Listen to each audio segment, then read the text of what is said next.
Hi, this is Tom Kemp, author of Containing Big Tech, and you're listening to Firewalls Don't Stop Dragons.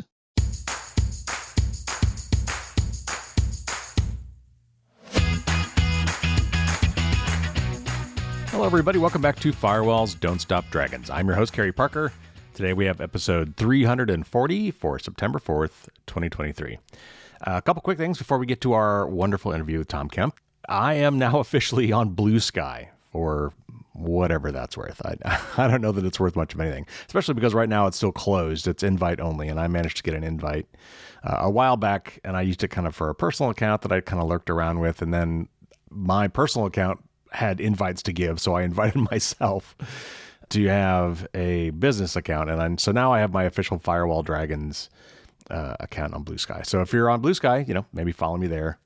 I will try to probably post on Blue Sky kind of like I currently do on Twitter and Mastodon.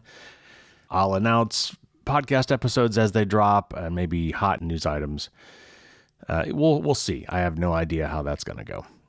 I'm still waiting on Panquake, actually. I don't know. We interviewed Susie Dawson about Panquake, the founder, a while back, earlier this year, and I was super excited. I'm not sure where things stand. I've been checking in to see what's going on, and no news on that yet. As I find out more, I'll let you know. But for now, anyway, long story short, I'm on Blue Sky. You can always find all my social media stuff on the website, Firewalls Don't Stop Dragons. If you look under Contact, all my social media stuff is there as well. Okay, so interview. Today, I'm going to be talking with Tom Kemp. I had a great discussion with him. He just got a brand new book out. We actually interviewed this back in late July. So at that time, his book was not out. It is now out. So as you hear this, know that his book is now available. In fact, I have my own copy right here in my hot little hands, and I cannot wait to read it. Anyway, so Tom and I are going to talk about the dark and seedy world of data brokers. Who they are, how they get your data, what they do with that data, what that data is worth, and the implications of this honestly unfettered wild, wild west of private data harvesting. It's just nuts here in the United States. It's crazy. We are finally starting to make some headway on some legislation, particularly at the state level. We're going to talk a little bit about that today and why it is so important. And I realize at this point that a lot of us know our data is being harvested. We're probably not too happy about that. When given a real choice, we say no. And honestly, right now, there just aren't real choices available to us. And that's what some of these regulations are trying to solve. But there's also very little transparency. And that is part of what we're going to get into today is realize what's really going on behind the scenes and how it's just getting worse. So that, I think, is actually enough of a setup. And let's get into this wonderful discussion with Tom Kemp on data brokers.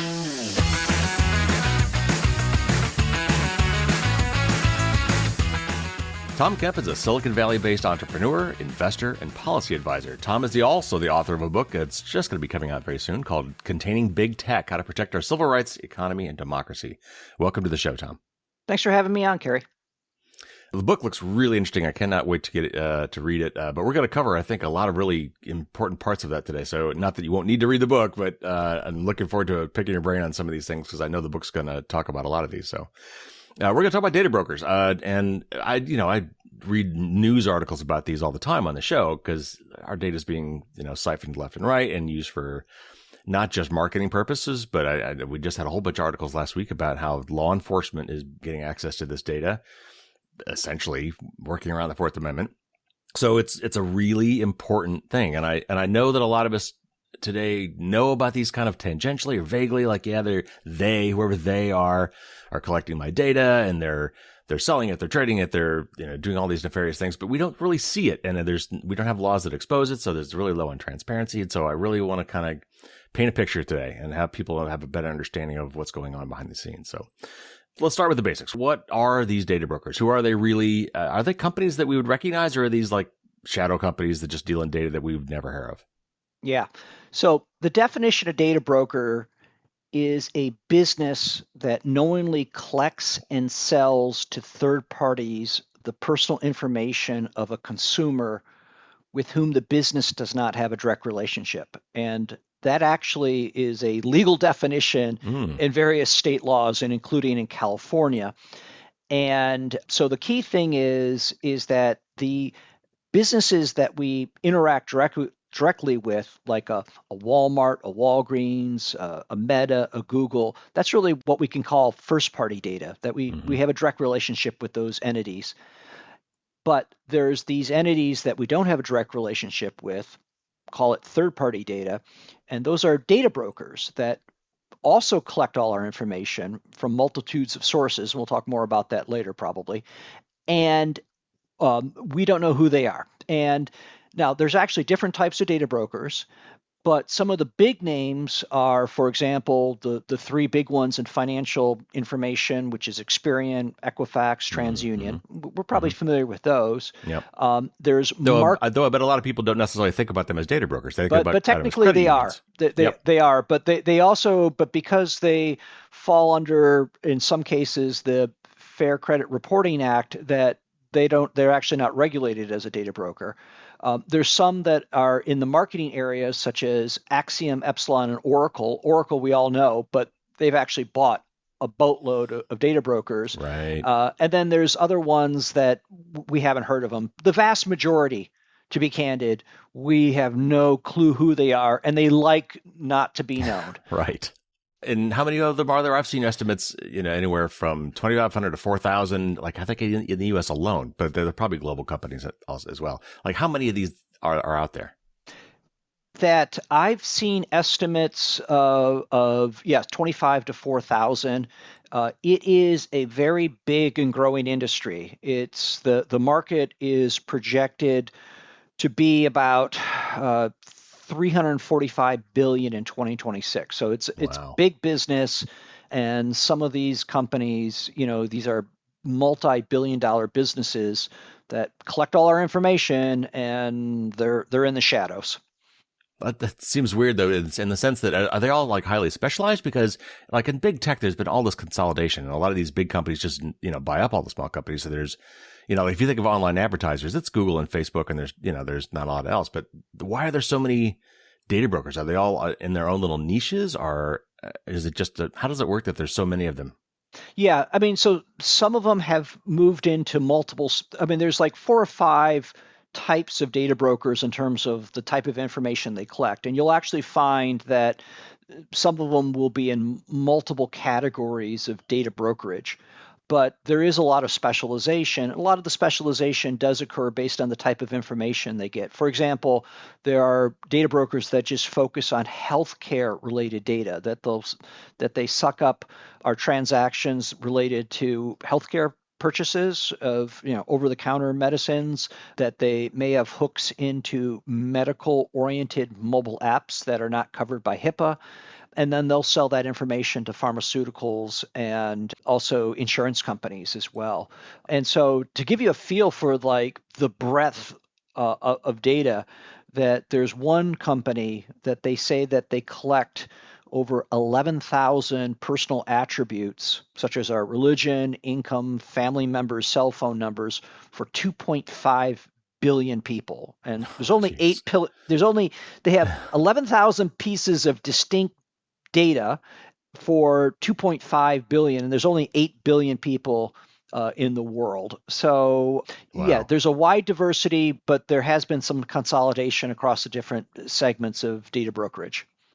Well, and you mentioned that, and I saw one of the articles you read, which may have been an excerpt from your upcoming book, that talks about the types of data brokers. And you broke them down, I think, into 5 different categories. Can you kind of walk through what that breakdown is of these types of data brokers? Absolutely. So the first is what we mentioned before. It's the financial information brokers, and that's the big three: Experian, Equifax, and TransUnion. And these are the credit reporting agencies that compile consumer reports and generate credit scores to determine our credit worthiness. Okay, so that's one aspect of the data brokerage industry, and it's really consolidated into three. Then you have risk mitigation brokers, and some of the examples include employment screening companies like ADP, BackgroundCheck.com, and Checker. Then you even have tenant screening companies that include Mm, RealPage, RentGrow, TransUnions in this space, and they offer products to verify customers' identities and detect fraudulent purchase patterns. The third category is marketing and advertising brokers, and those are Axiom, Epsilon, Oracle. And they have various products and services that help businesses engage in targeted marketing, most of which is online. And what they do is they segment and categorize customers based on demographics or behavior, and they offer up buckets of consumers to be targeted by advertisers. They also offer what they call it append services. So if they just have a business will just have a name of someone that they can go in and they can supply the email address, the mailing address, or corrected information as well to better target you either online or even direct marketing. The fourth category is people search brokers. And these are probably the most well known because if you Mm. Google yourself, if you put, Hmm. Carrie and you put your home address, then all of a sudden you start seeing your Yeah. name pop up. And you have like companies like Zoom Info, White Pages, People Smart, Intellius, People Finders, the list goes on. Hmm. And they enable searches for information about consumers. The scary thing is that because they consolidate information from so many sources, it's scary to see when you Google your own name, like, oh, how do they know who my aunt is that has a different Hmm. last name? So they Right. kind of build this graph of your connections. And then finally, as we mentioned before, that there's these personal health brokers. And it turns out there's Experian has a division called Experian Health. Oracle's in this business, Axiom and Epsilon. And these collect, sell consumers' health data to pharmaceutical and health insurance companies. And they get data from over the counter drugs, geriatric supplies, weight loss supplements, contact lenses, Mm. health related magazine subscriptions, Hmm. if you buy insurance, et cetera. So they know what ailments, they know if you have diabetes, they know if you went to a drugstore and searched for Adderall or Plan B. They probably even know if you're pregnant or not. So that's the level of detail that they have. Well, that was one of the classic scary data broker stories was the story about the household that was getting ads for, hey, it looks like you're pregnant. Here's some coupons for Target. Turns out for the teenage daughter was pregnant, but she hadn't told her parents yet. But the Target figured it Yes. out based on her buying habits because newly expectant mothers tend to get these kind of vitamins and these kind of unscented Yeah. wipes and Prenatal yes. vitamins, et cetera. Absolutely. Ugh. So you mentioned the big three credit bureaus as one of the five types.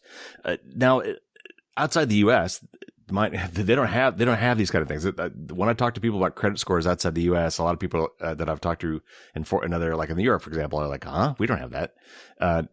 So how do these differ maybe with regulation or just with different practices around the world versus in the U.S.? Yeah, I mean, some of it exists. I mean, there are risk mitigation brokers in Europe, for example, to detect fraud. So it really depends on, how the regulations have been drafted to the extent that some of these data brokers could kind of have exemptions for themselves. But yeah, a lot of this stuff is banned in Europe, Hmm. or you actually have to explicitly opt in. The fundamental problem in the US is that there is no regulation Right. of this. And man, I mean, the sources of information is just maybe you want me to talk about the sources of information Sure. because it just your mind starts getting blown away when you hear about this. Okay, so they get sources of information from, I'm going to call it offline sources. They get information from property records, purchase history, divorce proceedings, contracts, et cetera. So they get offline sources of information, stuff that you would file with the government, but they also get hooks into businesses. So if you sign up for your grocery store's loyalty card Yep. or your airlines or whatever, they know what hotels are staying. I mean, it's more valuable in a lot of cases for the grocery stores to sell who's bought diapers and a can of soup than the margins that they get from selling the can of soup, right? And Right. then of course they know what websites you visited through third-party cookies, such as like maybe you visit a website on depression. They know your credit card purchases because they have hooks into the loyalty programs, or they directly work with vendors and they have complete access to credit card purchase. So maybe they know if you bought adult diapers.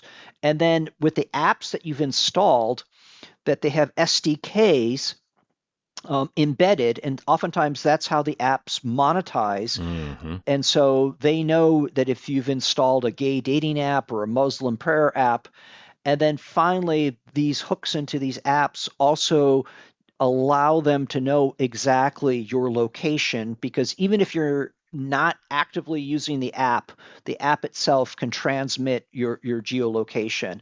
And then finally, it turns out that data brokers oftentimes buy and sell and trade data amongst themselves. So it's really basically almost at the end of the day, it's almost impossible to trace how a data broker obtained your data because of all the feeds and sources of data, and including other data brokers as well. But what you can quickly see is that maybe a data broker has 10 pieces of data about you, another one has 15, another has 30. But once you combine these together, they can paint a pretty detailed picture of who you are, etc.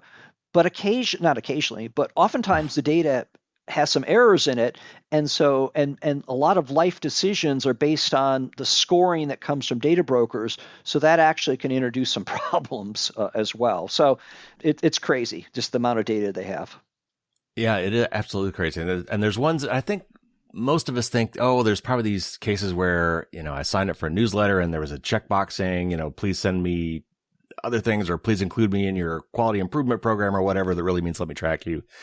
That I might have warranty missed. cards, like like you buy a Oh yeah, refrigerator and they say yeah. fill this out to get information on warranty. What they do is they actually take the info, like you put in your serial number, your this, that, or whatever. Yes, the company has that, and so maybe if there's a recall of your refrigerator, they'll contact you, but they'll immediately turn around and sell it as well, because now there's all this detailed demographic information that they ask about you as well. So also warranty information is a source of information. And some of those things are things like, okay, well, fine. I sent the card in. I guess I should just, I'll take some of the blame. Maybe I shouldn't have done that. But there are a lot of these cases where we're giving our data away and we don't really understand how it was we gave it away. For example, when you talk about the financial stuff, we are not clients usually of TransUnion, Experian, Equifax. My understanding is the way that they got permission to do that is because the whole credit industry has these things built in. This was part of the fine print of the credit card we applied for, or the loan we applied for, or the bank account that we opened. It's buried somewhere in there that we say, well, if you're going to participate with this, then we as a bank or a financial institution participate in this broader campaign of gathering all this data on you so that we can get a credit score for you. And that's where you signed up for that. Sometimes when you go to the doctor, they have a third-party portal for checking in and whatever, but that third-party portal is not the doctor, and it may not be covered by HIPAA. Oh, yes. So that there's also a lot of places where we unknowingly give up our data and maybe didn't really have it. We have this notice and consent fiction, as far as I'm concerned, in the United States. It's not viable. It doesn't work. But I think we're trained to believe, oh, it's on you. You screwed up somewhere. You gave somebody your data, but there's so many cases where you couldn't help doing it. Well, yeah, you check into a doctor's office and you're given like I mean, who has time to read this? Or like, if you brought up like the Apple privacy policy, I mean, you print it out, it's 20 pages, and you're not going to send red lines back to Tim Cook, right? Either you Right. accept it or you don't, right? And so it's kind of like and of course you have to sign up for a lot of these services, Right. et cetera, because otherwise you can't do business. So it's not necessarily, in some cases they do trick you, but other cases it's buried in the fine print. And what's really needed is the ability for consumers to kind of fight back. And no doubt we'll probably talk about it a little bit. Yes. All right, so let's talk a little bit about the economics of this, the data economy. How does that actually work? Like behind the scenes, we don't really see this. So who really is making money, and how exactly are they making money on all this data we're collecting? Obviously, I think the one we're probably most familiar with is advertising. So, and Facebook and Google actually make a big deal out of the fact that we don't sell your data because they sell access to our data because Yes. the data is the gold to them. So that is where they're making their money. But in some of these other cases, like for instance, if my grocery store pharmacy is giving me over the counter or prescription drugs, and out the back door they're selling, hey, Carrie just bought this stuff you might want to know about. who is making money on that exactly? Like, where's the, and then like, what is my data worth? Do we have any idea of what this kind of information is worth? And is some worth a lot more than others? What Well, is the real financial aspect of this behind yeah, the I scenes? mean, you could just like in the case, I mean, Meta is 97% advertising, and they publish that they have X billion number of users, and you can just divide their annual revenue by the billion of users. In the US, each user gives them the equivalent of 170, roughly approximately $170 per year. So, Wow. because you just take a look at what's their U.S. revenue, how many, monthly average users do they have in the U.S., and then you do the math, and there you go, right? Okay. And that's gone up, right? And so that gives you a feel for the type of value, and maybe that's more at the premium level because they have the whole advertising ecosystem.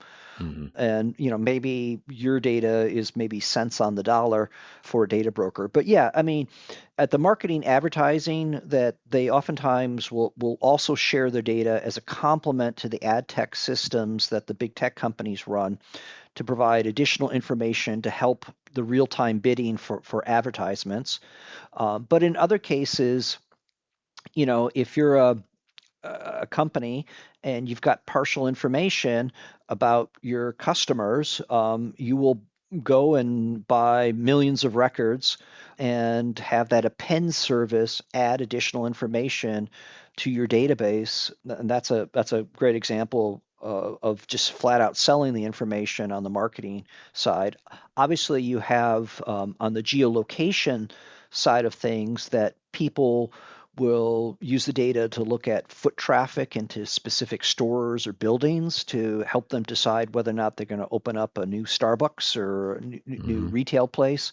So there's a lot of usage of this data, and it has value that could either be shared in terms of facilitating behavioral advertising, or it could just flat out be sold, and it could be bought by businesses to do things from analyzing foot traffic to appending data, just to being a database that they can now sell more diapers to, or sell, as you said, Target will advertise to pregnant people prenatal vitamins.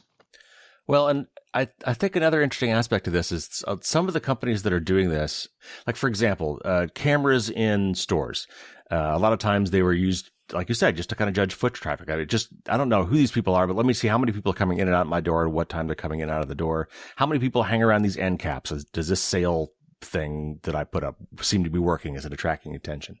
And then I've read articles about companies that say, hey, we can, if you give us access to your camera data, and they do this with lots of companies, or perhaps like a big company like Home Depot. Like Home Depot's got security cameras, and I think this is where I read the article. A company came in and said, "Well, we can monetize that for you, beyond just doing security stuff. If you let us do facial recognition on this and hook it up to our databases, we can start telling you not just how many people are in your store, but who they are." Which particular person stayed in the store for how long, and where, and what was their path through the store, and things like that, and start to monetize this data. DMVs. We think of, we all hate our DMVs or BMVs in the United States because they're always so slow and whatever. But at some point, I don't know when this started happening, they started selling data about us at the back door as well. I'm sure to monetize and just make more money. How many other things like that would we really be surprised about? What are some other cases where we would be shocked to maybe find out that somebody is selling our data at the back door? Well, I think it's the biggest use case nowadays of selling data is at the mobile app level. Hmm. And so people will offer these free apps and like free games, etc. And yeah, maybe Free you in could, quotes, but you can't see me doing air quotes, but free. yeah, free, exactly. And yeah, maybe some of them serve some ads inside the games, which is annoying, but really the most valuable thing is the location data, right?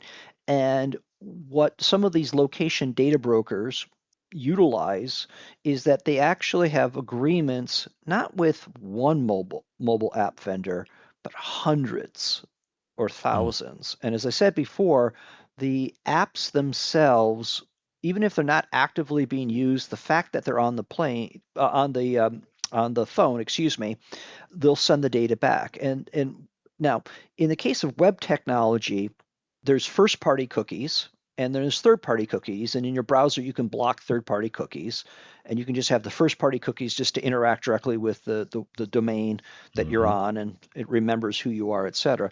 The problem in the mobile space is that the mobile app vendors will have these SDKs, software development kits from the data brokers embedded in them. And Mm-hmm. then when you install the app, it asks for permission. Can I use your camera? But the thing they care most about is the location, but sometimes they'll say, can I share your data? And you think you're sharing the data just with the mobile app provider, but any Right. SDKs, it's basically they're holding the door open and they're telling, come on, guys, you can come into to the party Right. as well, right? And Right. so, and they load up their apps with these SDKs. They don't only sign a deal with one data broker, they may want to sign a deal with 20 data brokers, and then they get paid as the location data gets fed into these data brokers, et cetera. And even at one point, like for example, Burger King ran a promotion in which if a customer's phone was within 600 feet of a McDonald's, the Burger King app would let the user buy a Whopper for 1 cent. I mean, so they know. I mean, so it's also like, Yeah. it's the tracking of people's precise movements, and that's the really that to me that's kind of the creepiest because now you mentioned before that government agencies are doing end runs around the Fourth Amendment because normally, if they wanted to track someone, they would have to get a court order, and then a subpoena would be given to a cell provider. But now, like, why even go to a court? I'm just going to go to a data broker and say, let me see where Carrie's location has been, and it's from every, a huge chunk of your mobile apps have been providing that information to data brokers, and so now I can track exactly where people have been, and you're like, well, but Carrie, but who cares about Carrie? But what about what we now have, and we're in a kind of a post-abortion rights America where if you visited an abortion clinic, it's Yeah. now illegal, or to help facilitate an out-of-state abortion, that's against the law to facilitate that or do that. And so now this location data can be weaponized against people, and that's the scary thing. Well, and even I brought up the Roe thing recently. There's some articles recently about location data being sold. Automatic license plate readers in California or in states that still allow abortions being sold to other states that didn't. And of course, as we know now, there are states that will prosecute people who try to even help people to go across state lines to get abortions or fine them or even put them in jail. And so there's that. But I know the whole abortion thing is obviously very polarizing, but I mean, it's not just abortion. Think about buying guns, for example. So if you want to buy a gun, maybe it's the gun you want to buy. It's not legal in your state, but it is legal in the neighboring state. But and some, I don't know if this is true, but let's say some states start having similar rules where, okay, not only can't you have this gun in the state, but if you go across state lines to buy it or facilitate that, I can fine you and put you in jail. Again, this location data, it kind of, I think we need to separate ourselves from the particular application, even though obviously the post-obs Yeah. world is one, but there are a lot of ways this could bite you and that Well, crosses political lines. well, here's let's even not in political lines. It's like that you can track who's going to Alcoholics Anonymous meetings, right? Mm-hmm. You can track who's gone to a cancer clinic. You can track who's gone to a mosque or a Catholic church, etc. And so you can now, like, well, tell me all the people that are Catholics. Well, and who are the most devout Catholics? Well, let me geofence the Catholic churches in the Bay Area, and let me see all the phones that every Sunday they're going into the churches, Right. right? And And so, yeah, that's happening. That is not a that is hypothetical. That happening. is happening. Exactly, it is. Oh, jeez. This is something that's always curious about. And because there's so little transparency, I'm sure if we even know the answer to this question, but how much of the information in the data being sold about me is actual raw data that they've gotten from purchases I've made or websites that I've visited or things like that? Or how much of it is inferred or correlated or extrapolated from data I have? Like, for instance, I'm not diabetic, but there was some medication I was on at some point that I bought that a lot of diabetics would take. And so, and once I started digging, I started getting flooded with diabetic ads, like in the mail, like in the physical mail. And so there was an inference made there somewhere. Someone did a correlation, said, well, the people that buy these things, like the pregnant girl, same thing. They didn't Yep. know that she was pregnant. They didn't see the results of a pregnancy test. They knew that the people who are newly pregnant tend to buy these things, and they were right. So how much of the data that is out there about me right now is actual raw data, and how much of it is it inferred? And then the follow-on to that is, how often is it inferred correctly or incorrectly? Well, with artificial intelligence, increasingly more and more of the data is going to be derived, right? And the goal of deriving data is to put people into segments. And so there's one data broker, Epsilon, that has broken down US households into 26 segments, like big spender parents, or but another data broker, Experian, categorizes people into segments like credit hungry card switcher and insecure debt dependent. And even during the COVID-19 pandemic, Experian created different at risk audiences that were more likely to default on mortgages and file for unemployment. So they look for leading indicators and then they put you into the segment, right? But the fundamental issue, or multiple issues, but one of the big issues is that a lot of the data they get is incorrect. And then they take one bit or two bits of incorrect data, and then they start doing the inferences, and then that kind of puts you in buckets. And so if you actually go about the process of requesting your data from some of the data brokers, you'll be amazed how wrong they get it. Like one data broker had me single. I'm actually married with a couple kids.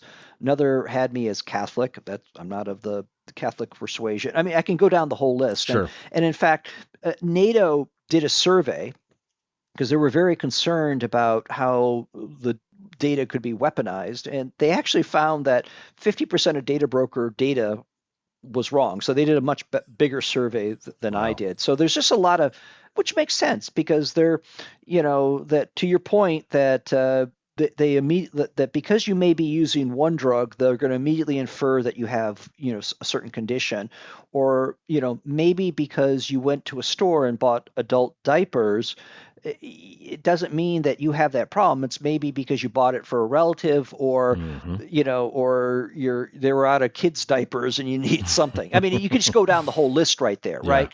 But the reality is that, yeah, of course they're going to get the data wrong, but the problem is that the segmenting also puts us in certain categories, but it also, the data is also used for scoring, and Mm. scoring is when they aggregate the data and they say, well, who's most likely to not default on a loan, or who would be a good tenant, et cetera. And then that can lead to people not getting an apartment, not getting a loan, not getting a job, et cetera, because the scores based on the data from the data brokers said, well, this person's at a high risk, at risk, et cetera. And that is not good because a lot of the data that went into your score may actually be incorrect or was improperly inferred as well. So we're over reliant on this type of data that people, as they try to rush to automate decision making, that bad data in results in bad decisions, and that does have an impact that people can't get jobs, loans, apartments, the list goes on. Well, and I also wonder, and again, with the lack of the transparency, it's probably hard to know this for sure, but how many of the data sets that are out there are incorrect because of people with the same name or very, very similar names? Tom versus Thomas, Rob versus Bob versus Barbara, and people with the exact same name that go by different versions of that name, but somehow they get their wires crossed.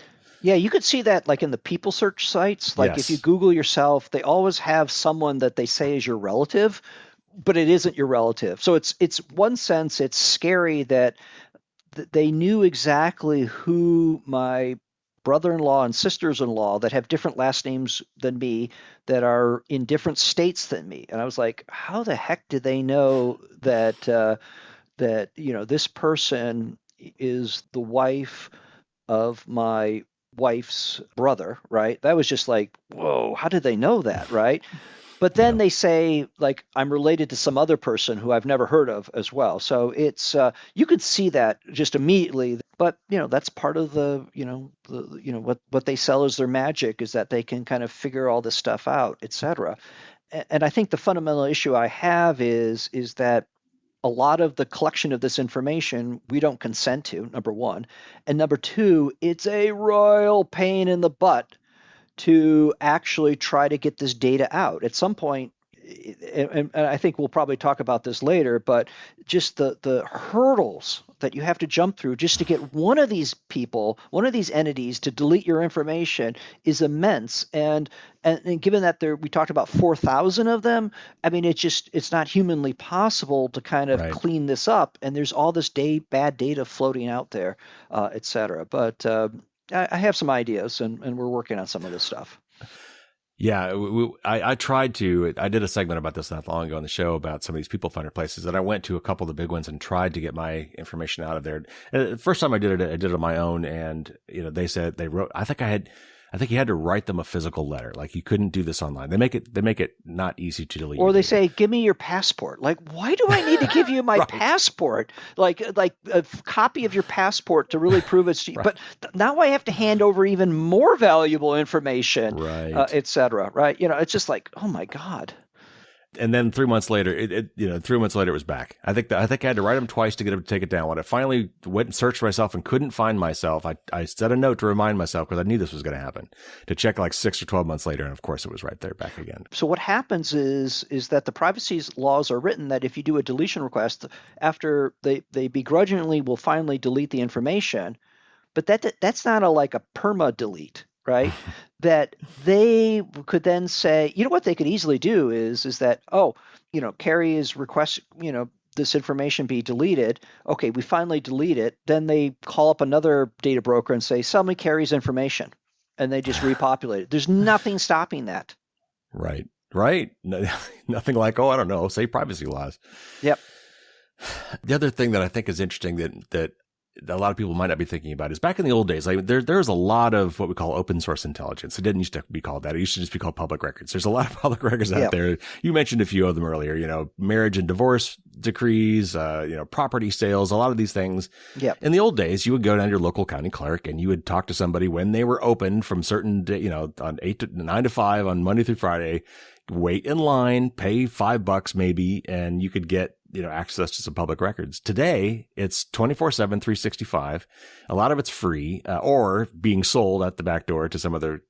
And so the scale of it is so much different now than it used to be. You don't have to actually physically be present there anymore. And so now you can write computer programs that will go to the online county clerk office for every county in America And scrape the and, data. and scrape the data. Yeah. And then they start combining it with others. So then the people search websites not only have who your brother-in-law is, your phone number, your email address, and by the way, even though you may go to the FTC, do not call and say, don't call me, but that they're not a telemarketing firm. And so they'll publish your information. Of course, someone's going to buy that, right? Or take a look at it right there and kind of skirt around it. And then they also know how much you pay in property taxes, right? And then they say, and you could see the same information for your next door neighbor, right? So then people start saying, oh, this person only pays $10,000 a year for property taxes. I'm paying 12,000 or whatever. It's crazy. And look, I understand, public information in a lot of cases, et cetera. That's fine. And they have a business model that makes it easy, et cetera. But the business model should not preclude the ability for me to easily get this information taken down because it can be used against us by, like if you're a domestic violence survivor, you Yeah. probably don't want that Right. information being posted. If you're a Yeah. judge, you don't want that data being posted about you. And I can go down the whole list right there. So look, fine, they can have the right to do that, but I should have the right to say no, and I should have the right to delete. And I shouldn't be in a situation that every 3 months, to what you experience, Carrie, I have to go back and whack the mole again. Right. As an engineer and a technologist, I love data. I love technology. I love the fact that we could do some of these things. I love the fact that I don't need to go necessarily to a county clerk's office in California to find that. I do genealogy. So there are times when I actually look through public sources of information, this, open source intelligence for some of my genealogy work. But I think the scaling of it, we need to do things like maybe rate limit these things, like, so that the computer scrapers can get, sure, you can do this 5 times a day. They want to do it 1,000,000 times a day, but Yeah. maybe if they're limited to 5 times a day, maybe that could at least curb some of these abuses. Yeah, I don't know. We got to figure that out. Yep. So there have been some, I think, interesting, if maybe in a white tower kind of way, some proposals around controlling our data, and I've seen it come from different angles.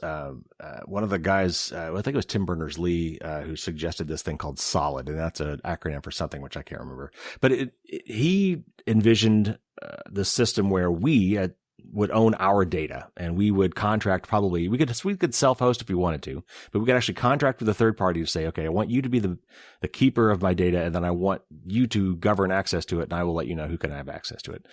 It's interesting. I'm not sure how, it seems to me like as soon as somebody makes a copy that someone's going to sell that copy. But then there's like Google, who obviously makes a lot of money. I think like Facebook, they are an advertising company who happens to make a browser, who happens to make a search engine, who happens to have Google Docs. I mean, they're an advertising company. Because people have started blocking third-party cookies and trying to block all this tracking, and they're getting all this pushback, they've tried to come up with some solutions that kind of balance what they think balance the needs. Lets us have the quote unquote free web that's ad supported, which, where they make their money, and yet still share some data. And they've had this thing called Flock, and I think they've replaced that now with something else. Do you know of any technical solutions that would allow us to split this baby, to have, our cake and eat it too, maybe is a better way to put that, where we could have the quote unquote free web that's supported by ads and yet not have our personal information be so broadly collected and shared?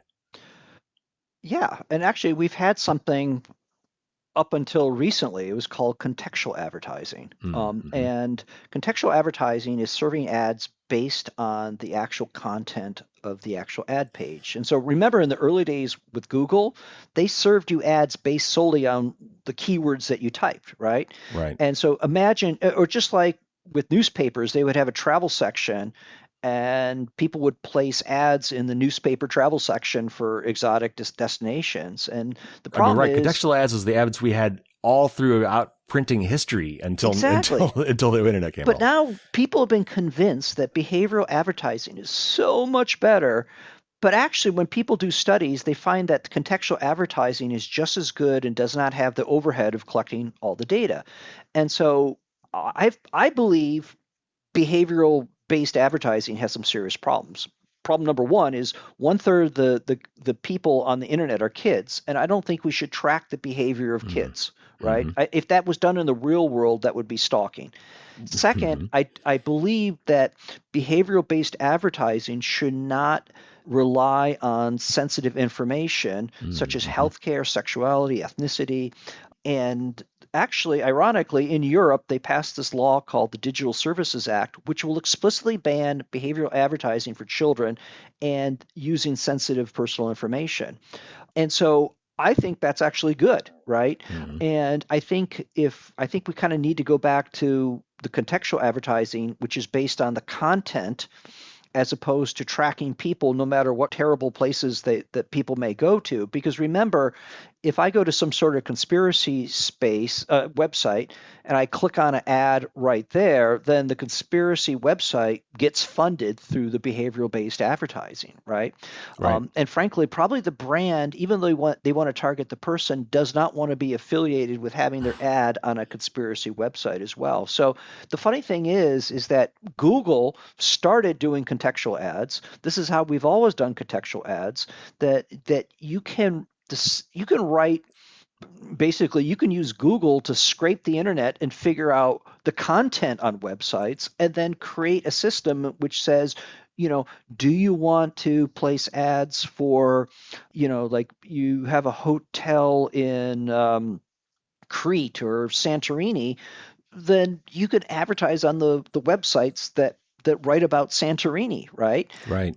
Also, furthermore, you still can do, I'm still fine with some aspects of behavioral advertising. For example, you can do location, but maybe it's not the exact precise location. Right. Maybe you expand it out. So if I'm looking for a plumber and I live in the Bay Area, right? Instead of it, collecting the information about exactly what street and block I am, maybe you just kind of zoom it back out and say, well, Tom's in this county, etc. But Hmm. yeah, if I type plumber Palo Alto, then that should be good enough, right? Right. And if I sell diapers, then there's enough websites about babies and diapers, etc., that I don't have to actually peer into your purchasing habits, etc., to figure that out. So anyway, I believe that people are forgetting that contextual ads work pretty damn well, and that we've been sold that this behavioral advertising is the way to go about it, when it's actually found that contextual advertising is just as good and does not have the overhead of collecting all that data. Right. Yeah. And just to kind of paraphrase that back a little bit, I think that what I've always said is I'm actually okay with ads. I mean, especially for the opportunity to go to quote unquote free sites. I understand that costs money. They need to fund that somehow. And a lot of people are averse to paywalls and actually subscribing to a web page. They just want to go read one article and be done with it and not have to, and fine. If there's an ad on that page, that's great. So I, I'm not, I'm against tracking. I'm not against ads. And the problem always is I don't mind looking at ads, but I don't like it when the ads look at me. Right. And so that's the distinction I like to make. The other thing is when you're saying that contextual ads and behavioral ads are just as good. The way I usually think of that is, so let's say a contextual ad is half as effective as a behavioral ad, but it probably also costs half as much. Yeah. Right. So it's the people making money by charging more for this are the the brokers. There are the Googles and the Facebooks. Yes. And actually, it turns out that it's pretty unanimous with regulators and antitrust people that they've all believed that Google's ad tech business is anti-competitive in that they provide the software for the advertisers, they provide the software for the publishers, and they provide the exchange in which Mm-hmm. bidding occurs. And people have documented that for advertising, that Google itself makes up to 50% of the spend that occurs, right? Right. And so, one of the themes that I have in my book is that these problems of privacy, over collection of our data, etc., get exacerbated by the fact that we have these large monopolies that are not feeling the competitive pressure to be more consumer protective. And take into account, I know we've been talking about data brokers, but data brokers are the remoras to the big tech sharks. They play, especially the marketing advertising folks, they play in the big tech ad tech ecosystem. They participate and they're used in the real time bidding of ads to provide supplementary information based on a cookie that comes through. And so the reality is that because they own the ad tech ecosystem, that they also provide the collection of information, that they extract a lot more than a normal marketplace. Mm-hmm. And because of that, that they can kind of continue on their merry way of doing this over collection of information. And so, if it was really kind of a more level playing field, that these companies would be pressured to do more as it relates to privacy. Well, some of this, used to get covered under antitrust in the United States, but the notion of antitrust in the United States has shifted over the last 30, 40 years to be more about consumer harm in terms of price and price only. So Yes. so for all these free products, the talk about monopolies almost doesn't even make sense anymore under that consideration because you're not paying anything. So there's no consumer harm because you're not charging anymore for this. Well, that was the revolution that happened. It was actually Robert Bork that brought Hmm. that forth, and it's been adopted by a lot of the judiciary. Right. But Biden has put in Lena Khan to be the Hmm. FTC chair, and they have more of a Brandeisian view where you need to look at also, yeah, you just don't do it based on price. Is there harm to competition, et cetera? Because Hmm. in the end, it turns out that they're actually downstream, there is actually harm, even though the product may be free. In this case, the harm is to the advertisers and publishers, as evidenced by, and obviously there's been other issues associated with like the news industry, Right. but it's a decreasing amount of revenue because it's being extracted by the big tech companies. So there are kind of related harms. But one thing I'll say is that many of your listeners may recall this thing called the Netscape browser and how it was this great technology. And then Microsoft said, okay, on Windows, you can only run Internet Explorer, right? Hmm. And it mandated Compaq Dell to only bundle IE, right? Hmm. And the DOJ went after Microsoft and they had to remove that exclusionary policy, and that opened the door to Google to come out, and that really opened up the With internet Chrome, yeah. revolution. Yeah. Similarly, AT&T was the dominant player. It was broken up, and we had the telecommunications revolution occur. So Yeah. I think that you've had two things that have happened over the last 20, 30 years, which is that there have been no regulations as it relates to the collection of data, and there's been no antitrust enforcement that has allowed these entities to acquire so many companies that gather additional information. We haven't even talked about Amazon and all the data that they Oh, collect, yeah. but Yep. but obviously Google, and we can just keep busy just talking about Google and Meta and data brokers without even talking about others. Well, and Amazon's doing some really, really weird stuff with Ring doorbells and law enforcement, and they're starting to sell, pharmaceuticals now. Like Yeah. the tracking that what is going to go on with that is just going to be scary. We've danced around the fact that we have not managed to pass any federal level privacy laws in the United States. We've got a couple states, California being one of the main ones.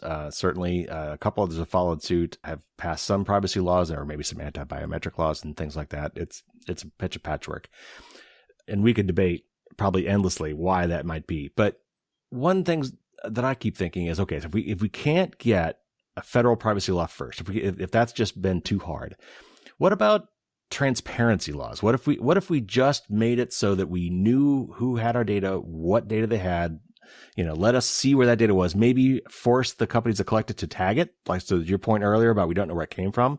Maybe as you collect data, you've got to tag all that data and keep the tags with it so that at any point down the line, you could figure out where that was collected. And I think and this is my thing, and I'd like to get your take on this. If we could just have more transparency, if the consumer and the citizen was able to have a better idea of what was really going on, I think that might drive us to have more laws. What do you think about that Well, I proposition? clearly think that there should be the equivalent of food labels, right? Hmm. And so there should be food labels that are clearly And Apple's published. trying that, for example, Yeah, on for some the of its mobile apps. apps, right? Hmm. Yeah, privacy nutrition labels. Hmm. And I agree with. I think the privacy policies that you have to accept probably should have like an executive summary, and so you should know how much sugar is in it and how much calories, et cetera. So I do agree that that could be a good step. I think also that could be applied to AI as well, that there probably should be some nutrition labels associated with content. Is this been generated by a machine or by a human? Or if you're interacting with a chat bot or talking to someone on the phone, you should have the right to be able to say, are you human or are you machine, Hmm. right? Yep. So I agree with that. But I also think at the end of the day, I mean, so that's some incrementalism right there. But come on, we do need a federal privacy law. I mean, we're now up to 12 states that have a privacy law, California being the first. I worked on as a full-time volunteer for 6+ months. I was part of the team that worked on Proposition 24, that was the California Privacy Rights Act that passed in Hmm. 2020. The Hmm. reality is that 9 million people voted yes for that. And that's 9 million people say, yes, I want more privacy. That's 9 million people in California voting yes on that is like more people saying yes than like the population of 12 or 10 or 12 states, right?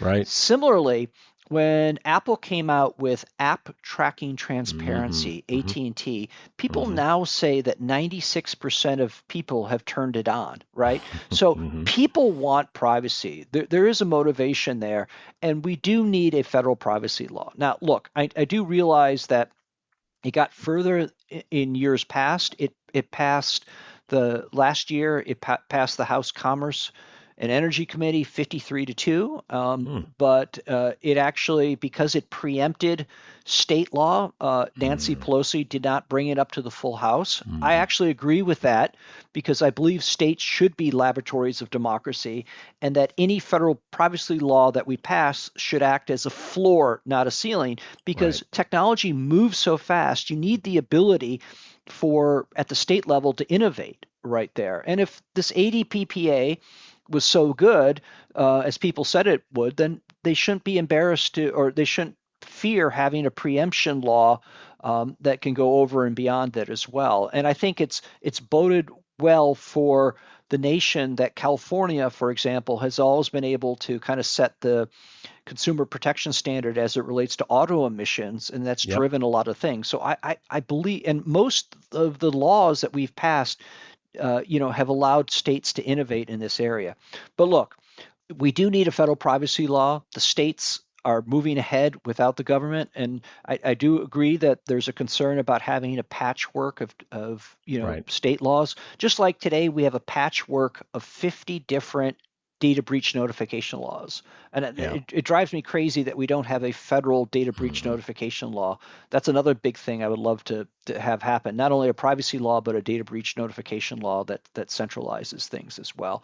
But yeah, there has been a change in focus that the FTC, the Federal Trade Commission under Chair Khan, is doing more, pushing the envelope vis-a-vis privacy.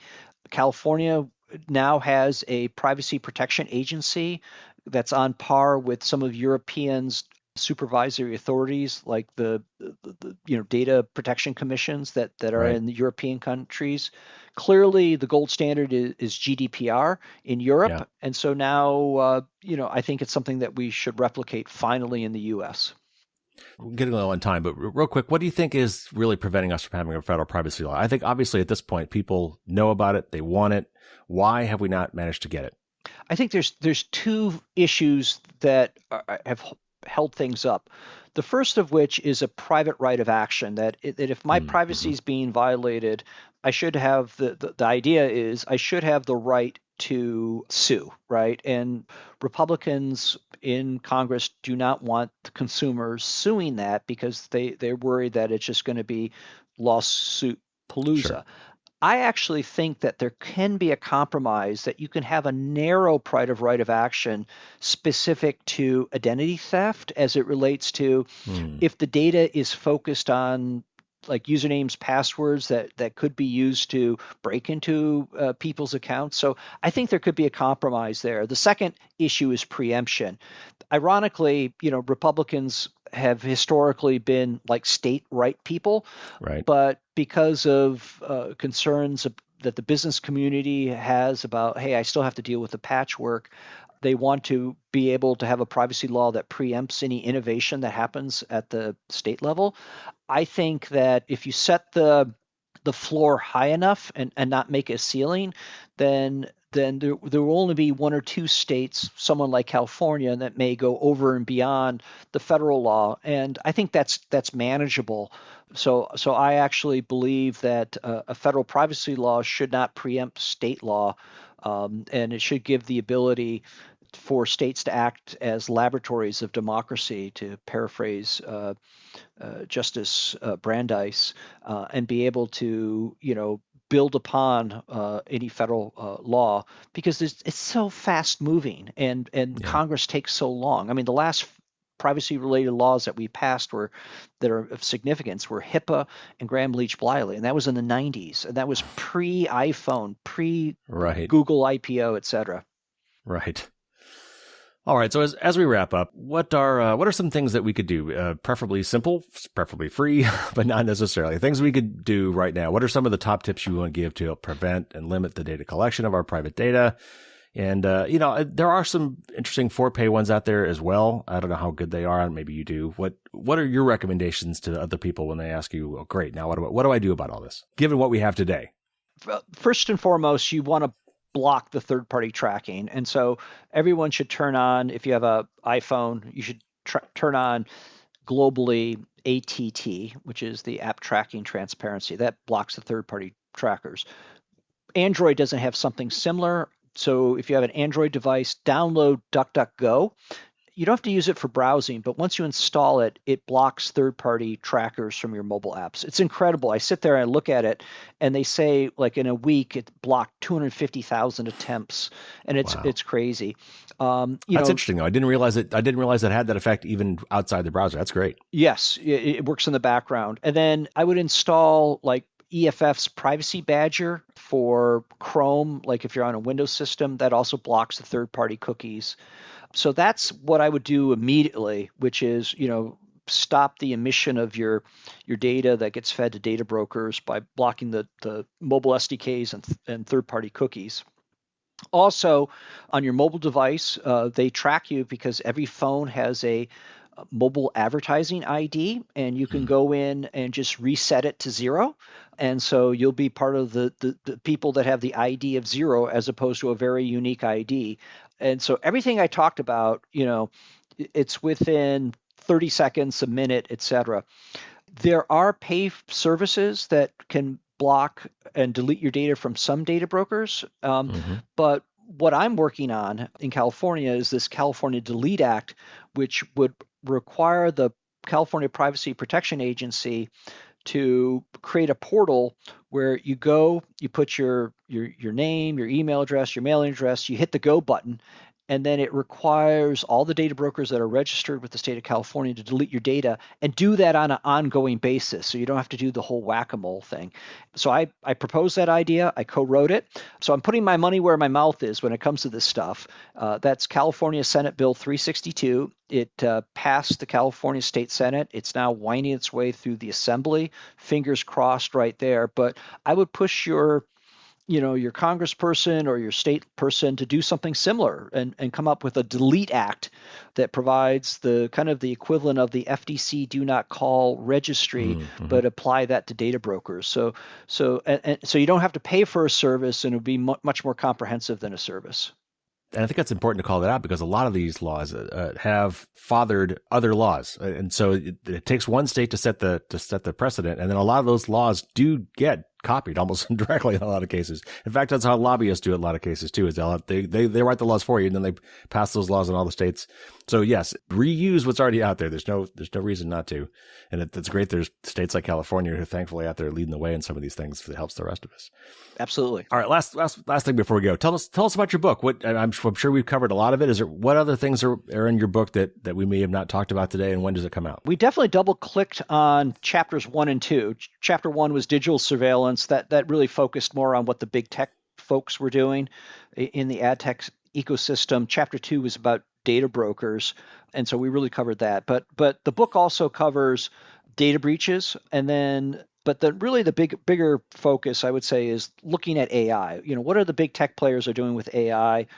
How bias can be introduced, how it can be exploited, and then in the end, I talk about the fact that these folks are monopolies, and it can exacerbate the issues associated with overcollection as well as AI. But I just don't want to be a Debbie Downer. I mean, I do talk about like the positives of that big tech brings to the party.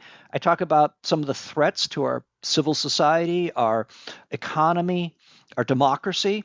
But I try to provide solutions. So you said, hey, what are the things that people can do? I have an appendix where like all the things that people can do at a consumer level, like reset their mobile advertising ID, install privacy Badger on Chrome, do this, do that. I have a complete set of documentation on that. I also provide recommendations of stuff that you can literally hand your congressperson and say, this is what should be in a federal privacy law. And I provide other recommendations and solutions. So I just don't want to like, oh, here's all the problems and good luck. Right. I actually say, I try to look at things and say, you know what? There could be some simple problems. And I'll just say one last thing, just kind of summarize. We talked about privacy, and I talked about first-party data with like big tech companies, and I talked about third-party data with data brokers. If we were to have the Delete Act, where you could go to that one website and say, delete me, that would address the issues that we had with third-party data. That would give consumers. With first-party data, there's something called global privacy control that provides a signal, an opt-out signal that as you browse the web, it says to the websites, hey, don't sell my data, don't sell my data, don't sell my data, etc. And if we could get full support of the opt-out signal for first-party data, and we can get and we can nationalize what I'm trying to do in California for third-party data with data brokers, literally within 30 seconds, you could send the message to delete my data and opt me out, etc. And that would be a simple problem to the fundamental issue that we have, is that privacy is too hard for consumers. They have to spend too much time looking at, these lengthy terms of services. They have to contact people. They have to jump through hoops. And the tech companies purposely make it so difficult that people are like, screw it. I'm just going to accept it as is. And we shouldn't have to accept it as is. Agreed. Tom, that was fantastic. I'm looking forward to the book. Tell me again, when does it come out? So Containing Big Tech is orderable now, and it's available in ebook, audiobook, and of course, good old-fashioned paper copies. And it comes out officially on August 22nd, but if you're listening to this before August 22nd, you can order it now, and it'll be a great gift that shows up in your mailbox or inbox on that date. Well, I will be doing that as soon as we get done recording. That's fantastic. Thanks for coming on the show, Tom. Well, thank you for having me. This was great.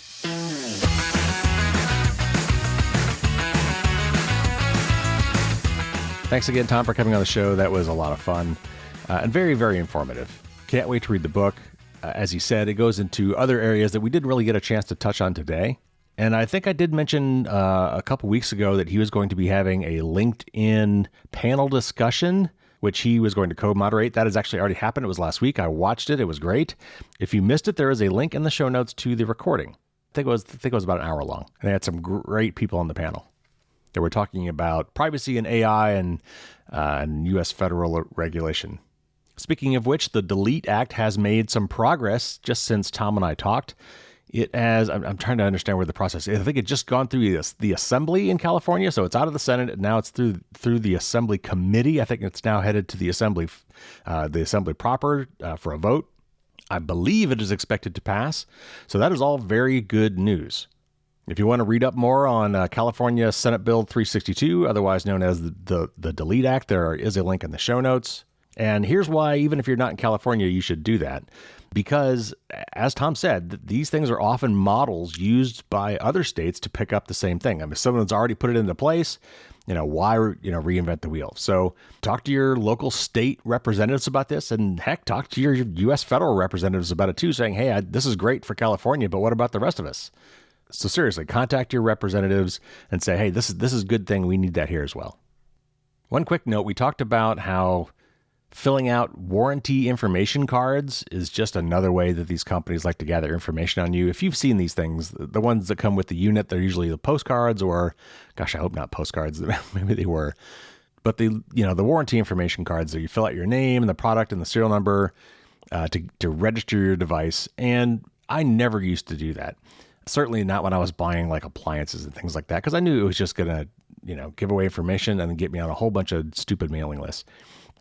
The one thing I will say, though, now is if you have a smart device that is something that has software running on it that is connected to the internet, I have recommended that you do register those devices so that if there are recalls, if there are bad security problems, if there are data breaches, even just software updates, if the device doesn't have built-in automatic software updating, that is one good reason to sign up. And you can lie about the rest of the stuff. If they say it's mandatory to give them your demographic information, you can just lie. It doesn't matter.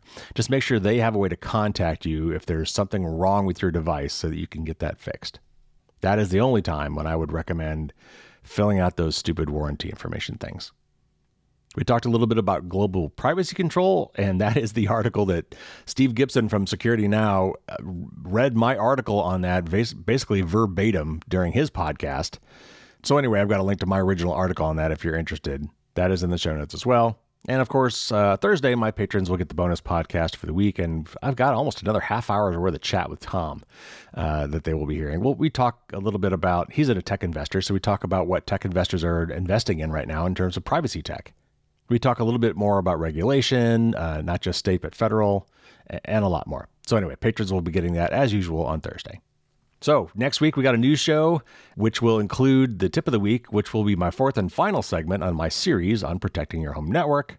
I've got several great interviews in the hopper, some really great discussions that will be coming your way. And I don't mention this probably often enough, I should, but if you haven't already, check out the newsletter, check out the blog, go to Firewalls Don't Stop Dragons. If you haven't, for some reason, checked it out yet, at least go look at the book. You can flip through it on Amazon virtually. And if you like all this stuff and you'd like to help support me do it, go to patreon.com and look for Firewalls Don't Stop Dragons. Also, looking for some fresh Dear Carrie questions. The bin is getting low, so if you'd like to send me some questions based on some of the stuff we talk about in the show, go to fdsd.me, my little personal URL shortener. Go to fdsd.me/Q&A for all the information on how to do that. And I will just say, I'll throw down the gauntlet here. Nobody has taken me up on the offer yet to actually read their question aloud on the air. If you want to send me a little WAV file or MP3 file, audio file of you reading your question, I'll gladly play that on the air and then answer your question. So anyway, fdsd.me/Q&A has all the details on that. All right, everybody, we're already running long. Thanks for tuning in. Stay tuned next week for a new show. Subscribe if you haven't, that way you don't miss anything. And until next week, everybody, as always, stay safe out there and don't get caught with your drawbridge down.